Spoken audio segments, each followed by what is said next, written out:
राम राम भाई, welcome back to another video. तो ये वीडियो है टैरिफ के लिए, जो भारत के ऊपर लगाया है, जो अमेरिका ने लगाया है। ठीक है, सबसे पहले बताऊंगा कि टैरिफ क्या होता है। टैरिफ होता है, जैसे मान लो हमारे देश में 100 रुपए की घड़ी बेच रही है। हमने अमेरिका को 100 रुपए की घड़ी बेची और वो वहाँ पे 150 रुपए का 150 रुपए की इस घड़ी को बेच रहा है। तो हमारा इसमें घाटा है बहुत ज़्यादा। ठीक है, तो सबसे पहले टैरिफ आप समझ लो, आप लोग समझ रहे होगे। ठीक है, और 2024 की जो रिपोर्ट है टैरिफ की, इंडिया में था 29%, ब्राज़ील में था 28% और यूरोप में था 25%। ठीक है, तो ये थे 2024 की रिपोर्ट जब टैरिफ लगा दो उससे पहले। और अब 2025 में 1 अगस्त से पहले भारत का 25% टैरिफ था, जो 4% घटा के अब जो हुआ है 1 अगस्त के बाद वो है 50%, क्योंकि अमेरिका ने 25% जो टैरिफ और प्लस कर दिया उसमें। तो 25 और 25 आप लोग को पता होगा 50 हो जाता है। तो अब वो 50% टैरिफ हो गया। तो अब वो 150 वाली बात यहाँ लागू हो रही है कि 100 रुपये में यहाँ पे हम बेच रहे हैं, फिर हमने अमेरिका को 100 रुपये का बेचा, वहाँ पे 150 का बिक रहा है। तो वो 50 प्लस है ना। तो ठीक है, अब ये टैरिफ क्यों लगाया गया है इंडिया पे, और भी देशों पे लगाया गया था। तो तो पाकिस्तान ने अटैक करा था पहलगाम पे, जिसमें बहुत सारे हिंदू मारे गए थे। सिर्फ हिंदू। ठीक है, तो हिंदू मारे गए थे। तो इंडिया और पाकिस्तान का फिर युद्ध हुआ, और उसमें भारत ने छेड़ा ऑपरेशन सिंदूर। जिस ऑपरेशन सिंदूर से पाकिस्तान बहुत डर गया था, तो उसने अमेरिका से हेल्प मांगी कि इस युद्ध को बंद करवा दो। और अमेरिका ने एक शर्त रखी, अगर मैं इस युद्ध को बंद करवाऊंगा तो जो भी नोबेल प्राइज प्राइज होगा वो तो मुझे दिलवाओगे, तुम उसमें हामी मरोगे कि इसे ही मिलना चाहिए नोबेल प्राइज। तब तो उसने हाँ कर दिया, बट इंडिया से इस तरीके की कोई बात नहीं हुई थी। फिर बाद में जब वो बंद हो गया, फिर अमेरिका ने बोला इंडिया से कि मुझे नोबेल प्राइज मिलना चाहिए।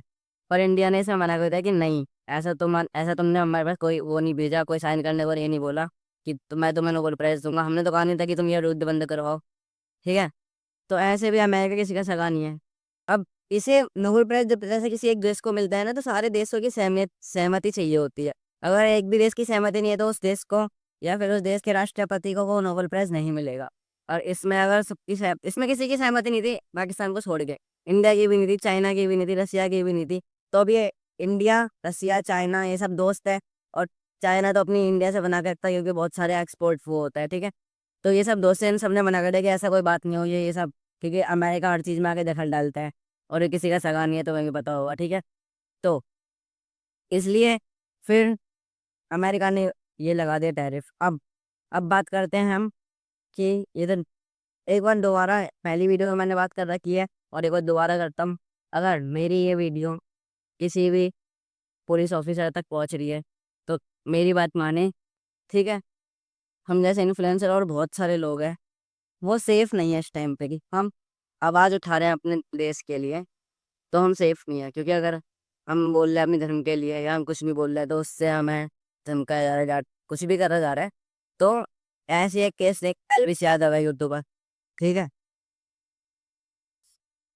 हाँ, तो अभी जो केस हुआ था बहुत बड़े बिग बॉस OTT विनर वैलेंट्री और यूट्यूब इन्फ्लुएंसर एलविश यादव के दर पे जो अभी गोली चली थी, तो वो भी सेफ नहीं है। तो जी उन्होंने अपने हिंदुज़म के बारे में बोला।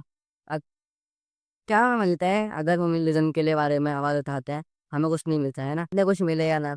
हाँ, तो जो big boss OTT winner Elvish Yadav और एक यूट्यूब इन्फ्लुएंसर थे, हैं सॉरी, उनके घर पे रात 5-6 बजे गोली चली। तो उस तरीके से वो भी सेफ नहीं है, कोई यूट्यूब इन्फ्लुएंसर सेफ नहीं है कि अगर वो अपने धर्म के बारे में बोल रहे हैं, या फिर ये नहीं पता है किस चीज़ के लोग है, बट हुआ है ना।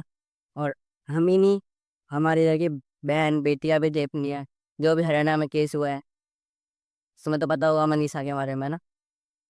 तो जब उनके पेरेंट्स गए कंप्लेन करने, तो पुलिस वालों ने पता क्या कहा था कि भाग गई होगी।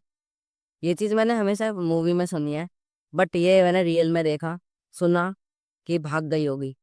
पुलिस वालों को ये बोलने का हक नहीं है, क्योंकि वो हमारे सेवक हैं, उन्हें हमारा काम करना चाहिए। और रुक जा, क्योंकि अब बोल दोबारा, क्योंकि हमारी बहन बेटी हमें सेफ नहीं है। और पुलिस वालों ने ये बोल दिया, अगर वो 2 दिन बाद 2 दिन पैसे करते हैं ना, अगर वो तहकीकात इन्वेस्टिगेशन, तो शायद वो 2 दिन पहले में थी। और है गला काट के मनीषा का डाल दिया गया।